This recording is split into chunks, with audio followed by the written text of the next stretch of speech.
Paglilinis at pagtatanggal sa mga campaign materials ang tinututukan naman ngayong araw, ngayong tapos na ang eleksyon. At live mula sa Marikina may unang balita. Si EJ Gomez. EJ. Ivan, 2 araw na nga ang lumipas matapos ang eleksyon ngayong taon at ang eksena ng mga lokal na pamahalaan ay ang paglilinis ng sangkatutak na eleksyon paraphernalia gaya na lang ng mga poster.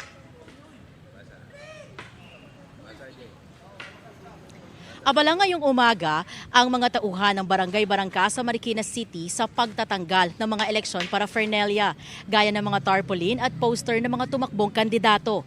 Sangkatutak daw ng mga posters ang kanilang nakokolekta. Ayon sa barangay, kahapon nagsimula ang kanilang paglilinis. Una raw tinanggal ang mga madaling alisin, gaya ng mga poster na nakakabit lang sa mga pader na kayang abutin. Abot daw sa 30 sako ang dami ng posters na kanilang natanggal kahapon. Nakalahati raw nito ang isang dump truck na nagpipick up ng kanilang mga basura.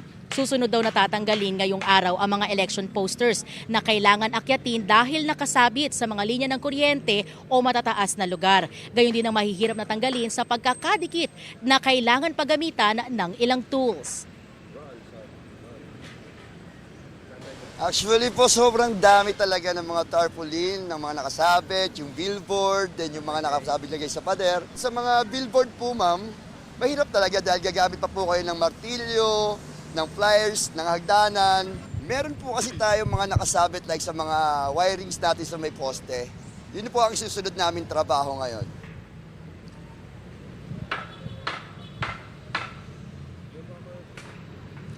Ivan, yung mga nakolektang mga posters ay kinukuha naman mula sa mga barangay ng mga garbage truck ng Marikina LGU. At kita ninyo sa aking likuran, ongoing yung pagbabaklas at paglilinis ng mga tauhan dito sa barangay-barangay. Yan yung nakuha nila this morning lang. At makikita ninyo, hindi lang yung mga posters at yung mga tarpaulin yung talagang basura. Kasama rin dyan yung mga kahoy at minsan bakal pa na ginamit na frame. At sa pag-iikot natin dito sa syudad, kapansin-pansin na talagang natitira na lang o karamihan ay yung mga nakalagay sa matataas na lugar gaya ng mga poste at linya ng kuryente.